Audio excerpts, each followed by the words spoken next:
Did you know that Google personalizes many searches by city and Also Asked is the only tool to access live People Also Asked data at city level? Try for free at alsoasked.com. I was going to say that SEO with Fat Joe is as peaceful as this, but then the birds are all having fights. Tired of SEO guesswork?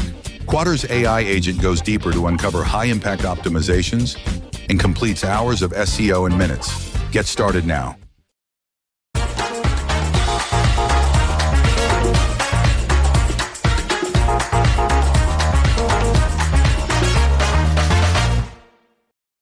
So, hello everyone. I'm very excited to be here. I'm a first-time Brighton SEO speaker, so bear with me. So, today I want to talk about how you can level up your developer onboarding process with SEO, best practices that we have used in our in-house team, and as well as a few automations that have made everyone's lives easier. So if you only have to know a couple of things about me, is that I love e-commerce, SEO, and memes, so expect to see a few of those. So we've probably all been there, right? When we are waiting for simple SEO tasks and then get stuck in the developer queue because they're all so busy. Or imagine that you wake up on Monday and you fire up your laptop, you realize that your sales are dead and your pages started getting de-indexed. As it turns out, a developer had accidentally no-indexed your money-making pages on Friday. It's kind of a nightmare fuel, right? This is actually something that has happened in our team in the far, far past, just with those 5 simple lines of code. So what's the core issue that I'm implying here? Are developers expected to know SEO? What we usually see is that, SEO is not part of the developer learning path. So you can talk to someone who's been a developer for like 10 years, and they might still say, oh, I'm not exactly sure what a canonical tag is for. And of course, this doesn't mean that they're not good at their job. It's just that there's this entire parallel universe that is technical SEO that they don't get to learn when building an app or maybe a typical website. So let me guess, what usually happens is this. So you get this one big critical issue that affects business and sales, and then it's all hands on deck and all teams work together quickly to resolve the issue, which means you're not spending your time optimizing your site to all the latest in SEO, but you're spending a significant amount of time trying to fix technical mishaps or maybe unwanted changes. So what I'm trying to say is that you shouldn't be an SEO firefighter, so you shouldn't spend your time putting out fires. So we're going to see how you can get ahead of those. We found that it's all about adopting a proactive versus a reactive approach, and this is what I'm going to cover over in this next slide. So we're going to talk about how you can build an SEO and developer collaboration framework that actually works. As an example, I'm going to be using Scrooge, which is the leading marketplace in Greece, and our own in-house teams proved processes and examples. So very quickly, for context, we have 150 developers. We get around 30 million monthly organic traffic, and we have 14 million pages in the index. So organic traffic amounts for 60% of all total traffic. So as you can imagine, it's very important to us. So step 1 would be, and I cannot stress this enough, is building the right foundation. So how are you going to do that?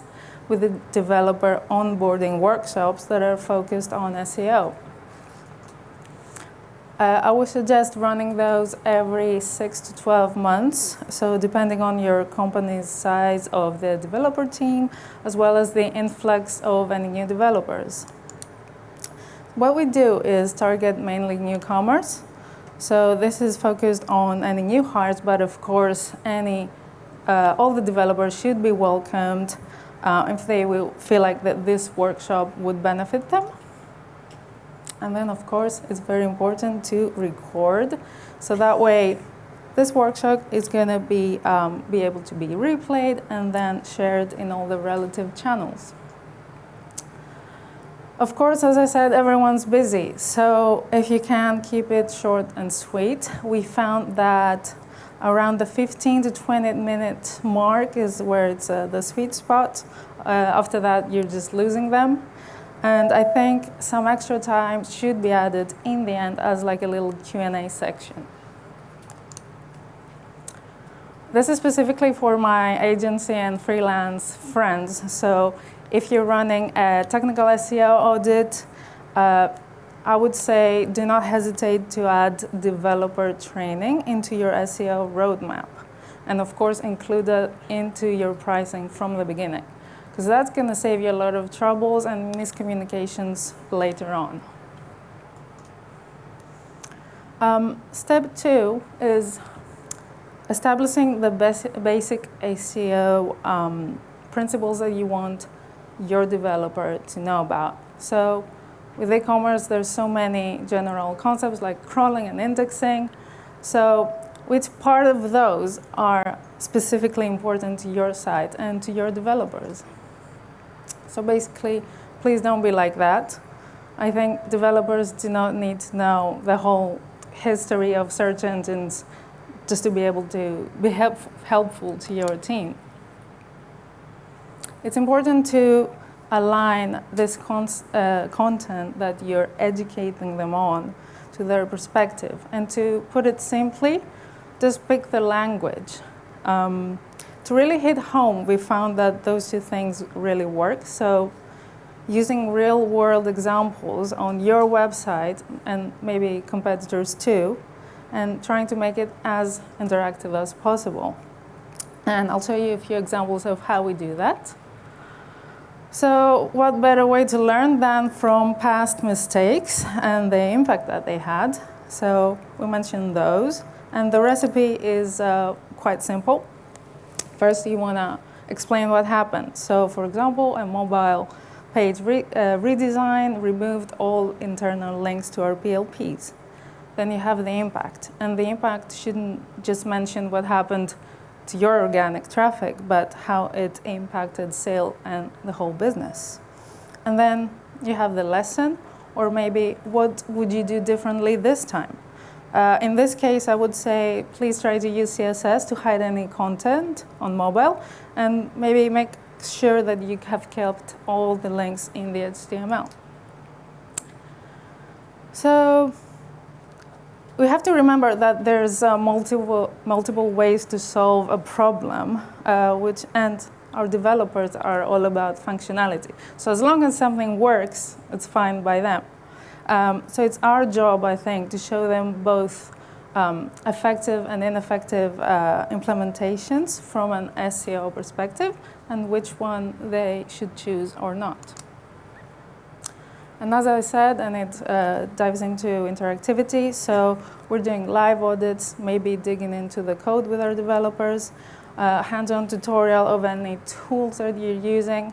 So you don't want to just chuck a link to PageSpeed Insights and call it a day. It's all about showing them how to apply those things. And I think it all boils down to a few simple questions that you want a developer to be able to ask themselves. So it's about building this train of thought that your developer can do, and it's based on like, is this thing that I'm building important? Like, do I want it to appear on Google? If no, I would expect them to know the difference between an index and a no index, or maybe ask me if I need a nofollow to be applied to some links, because we want to save crawl budget. Moving on to the next stage, if this thing that I'm building is important, can Google easily find it and read it? So this is where I would expect them to prioritize if any important metadata is on the page, if server-side rendering is working, if my schema markup is all right, especially on our PDPs. And we have international sites as well. So I would expect them to check if my hreflang is intact. And then lastly, it's just more best practice stuff, like are my core web vitals okay? Is the page very speedy and optimized for mobile first indexing?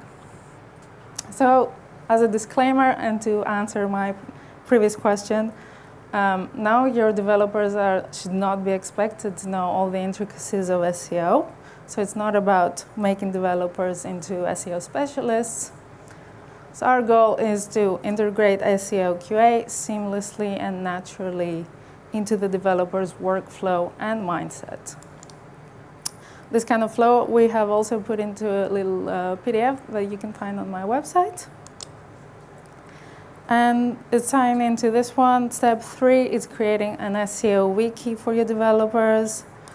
So, especially with e-commerce sites, there's so many things can go wrong with your filter combinations. You can create thousands of no-value pages. So it's very important to have developer-friendly documentation.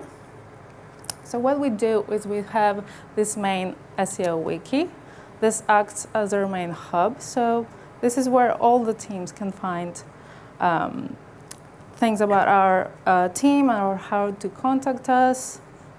We've done this on Fabricator, but of course you can use Notion or maybe enable a Google document. In my developer section, I would expect to find this whole flow that we just talked about, any important tools and resources that we need in our everyday jobs, and then of course the training of those, the recordings of those trainings that I talked about in the beginning. As a bonus tip, I would say for my e-commerce friends, please document all your indexation rules per page template. So are your single filters index or in some of your double filters no index? Please document that because it's going to save you a lot of headaches later on. Please avoid just chucking in web dev links and expecting your developer to read 5 pages of documentation, just generic concepts about like crawling without any applied examples. Of course, no SEO jargon, please. And don't forget to avoid tips that are not catered to your developer's stack and workflows. So it's not worth explaining what client-side rendering is if you have server-side rendering. As a bonus step, I wanted to say that great websites are a team sport, so you want to make your developers' lives easier too. So you're going to do that by maybe some automation. So if there's a task that's recurring a few times a month or even a year, I would say, and that you're relying on your developer to do for you, I would say it's worth automating. These are going to be a few examples that we use in our in-house team. So for redirects, we have two ways we go about it. We have automatic redirects. For example, a usual case that we see is for our product pages. When the title changes, that causes for the URL to change. You want an automatic redirect from the old page to the new one so that you don't lose any traffic while you wait for your developer to do that. What we've also done, in cases where that's not possible, we have a redirection tool, which is a pool of old URLs. We've called that Graveyard, which is a bit grim. And this is where the SEO team can go in and configure the old URL onto the new one, and then a redirect is applied without needing a developer. So our new URLs are going to be the reincarnation URLs. This one's on crawling. So I remember when I worked at an agency, I would have to wait forever. I would have to request specific log files, wait for the developers to send them over. Then it takes forever to download them, import them to a tool, and then analyze them. So we have live crawl monitoring, and we have done that with Kibana. That's open source and free. And also on crawling, we have the integration of Grafana, which is also free. And we have done connected that into our Slack. So that means we get an alert, and our developers get an alert every time something is wrong. And when I say wrong, I mean when we have a sudden spike of 301s, a sudden spike of 404s, or maybe our homepage is not responding, everyone gets an alert. And the last one is on sitemaps. So I would say generally having a dynamic sitemap is very important, because that way you can avoid any indexing delays from your new pages. We have also put that on steroids, and we have a sitemap dashboard when we can see any new pages added, any pages removed from the sitemap, and then we get alerts if something has blocked sitemap submission, or maybe if there's a big difference between days. And last one, I had to say it, it's also about having clear and efficient communication. So what we've done is we've created, of course, common Slack channels, because that way we also have visibility on any new things that are being built. And I would say it's also important to measure successes and celebrate any wins together. Because after all, you all have the same goal, which is to serve a great website to as many people as possible. So it's important to note those wins down and celebrate them. So this is pretty much what we focused on. It's mainly the education side of things with our wiki and our workshops, and then more quality of life stuff, as we call it, like our automations. And of course, if all else fails to get your SEO tasks sorted, you can always bribe them with cookies. Doesn't always work. And this is me. That's all I have for you today. Please come find me later or check the slides on my website. Thank you.